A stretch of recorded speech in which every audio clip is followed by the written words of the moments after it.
In today's video, we want to talk about another food trend, and that is the trend of low-calorie food. And the question we are trying to answer today is, are low-calorie foods healthier than their standard alternatives? Let's wait and see. What do you think?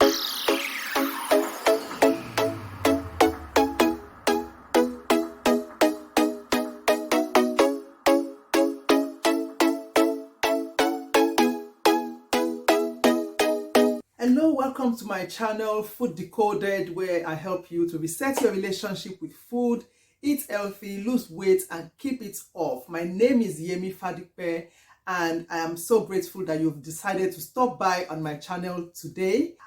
We are currently going through a series around food trends, and this video is the third in that series. So if you want to catch up on the first two videos, where we talked about vegan and vegetarian, is that hair always healthy?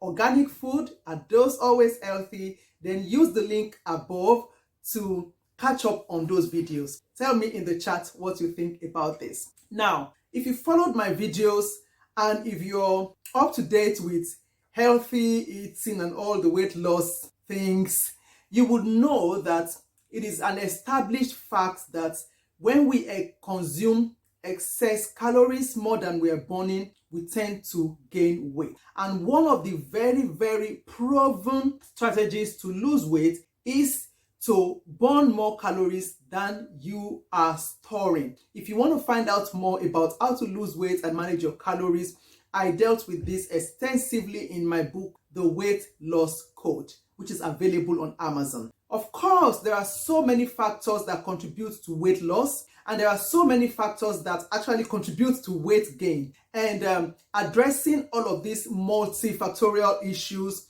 the food environment you find yourself, the social gatherings that you go to, your food choices, your preferences, your culture, and so many things that play into this weight gain picture. But ultimately, whatever approach that eventually helps people to lose weight is always an approach that helps them to get to a point where they create this calorie imbalance and they burn more than they're consuming, and then the body starts to shed that weight. So yes, from that point of view, going for lower calorie meals will be very useful when you're trying to lose weight. But what are the key watch-outs? It is important to note that not every low calorie food is healthy. Now, because when you consume lower calories, you will lose weight, whether or not the food you consumed is healthy or not healthy, if the calorie is lower, you will lose weight. But the point I always drive at on my channel is there is more to life than losing weight, and there is no point losing weight and not still being healthy. Now, there are so many products on the shelf these days that carry low calorie claims on them, and the food industry is rolling out more and more of this. You will now find less than 100 calories on crisps, on so many different products that are not naturally healthy, that are empty calories. Why is this happening? It's because in many countries around the world today, governments are forcing industry to reformulate their products or reduce the portion sizes of their products to address the obesity crisis. So some companies, in order to get around this, rather than improve the nutritional quality of the products, they will just reduce the size of the products, and because the size, which is the portion, has reduced, the calorie will reduce. So they slam a stamp on it and say less than X calories, less than Y calories. But you need to be savvy enough now, having followed my videos for a while, having watched my How to Interpret Food Labels, to know that this doesn't always mean that the foods are healthy. When you see this kind of stamps on foods, the next thing I want you to always look at is, what is the salt content of that food? What is the sugar content of that food? What is the saturated fat content of that food?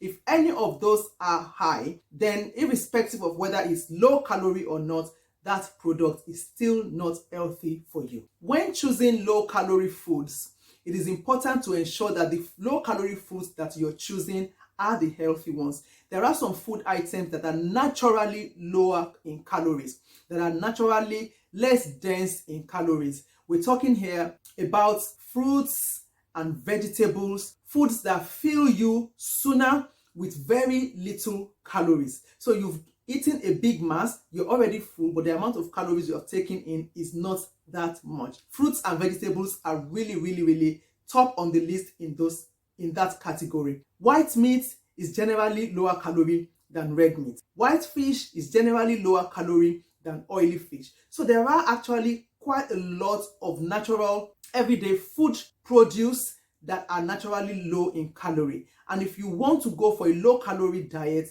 then you want to understand how to combine these meals to form an healthy diet rather than focus primarily on ultra processed food that has just been slammed with a low calorie stamp. Now, yes, I know that we can't always all eat unprocessed. There are times that processed meals need to come into our diet. And in those instances, of course, in between a standard and a lower calorie version of any product, I would say choose the lower calorie version as long as you're watching out for those 3 nutrients I talked about: saturated fat, salt, and sugar. Otherwise, all that you're doing is just reducing the calories of a terrible meal or a terrible diet, and then you will lose weight, but you still won't be healthy. For instance, you can consume a lot of salt and not add weight, but you will be increasing your blood pressure. So a lower calorie food might be high in salt, help you to lose weight, but hey, your health is worse off at the end of the day. So, as I've always mentioned, and I think over the last 3 or 4 videos, I have been sounding this over and over again, that what makes a food healthy is, I think you should be saying this now because I've said it like 3 or 4 videos already, bringing your calorie intake down to within the recommended daily limit. 2,000 on the average for women, 2,500 on the average for men. Of course, there are individual limits within that range depending on your current weight and other health goals that you might have. I dealt with this extensively in the weight loss code, and you can find that on Amazon to actually know what exactly is your personified recommended daily calorie allowance. So the first thing is bringing down that calorie intake, is improving the fiber content of your food, is increasing your consumptions of fruits and vegetables. I am intentionally mentioning this in every video now so that it begins to resonate more and more and more in your minds, because the Black community generally, our intake of fruits and vegetables, statistics has shown, is lower, generally lower than other ethnic races. And I've seen that in gatherings, you put food and everything on the table, everything else is empty, but the fruit stays as it was at the beginning. And fruits and vegetables are really useful to help, if you've watched my cancer videos, to help reduce your risk of cancer, in particular fiber. So cut down your calorie intake within the recommended daily allowance, consume higher fiber products, increase your intake of fruits and vegetables, and limit your intakes or reduce your intake of salt, sugar, and saturated fats. If you can get this right all the time within your calorific intake, then you are eating healthy.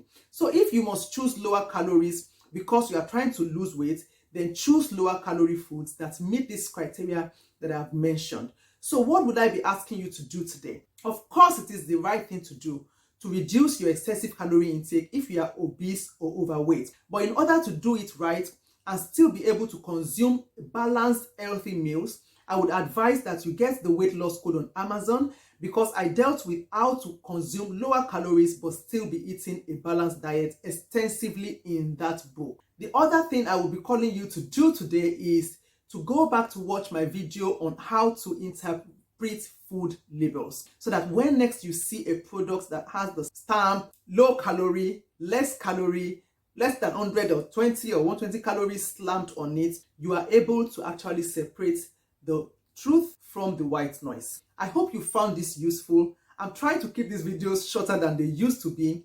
Please tell me if you would like to find out more. If you want more information about this, please look in the references below, in the chat box and in the description section for information about this topic that I've discussed with you today. And you will find links to my book, The Weight Loss Code, if you would like to get a copy. Thank you again for stopping by. I'll see you in my next video.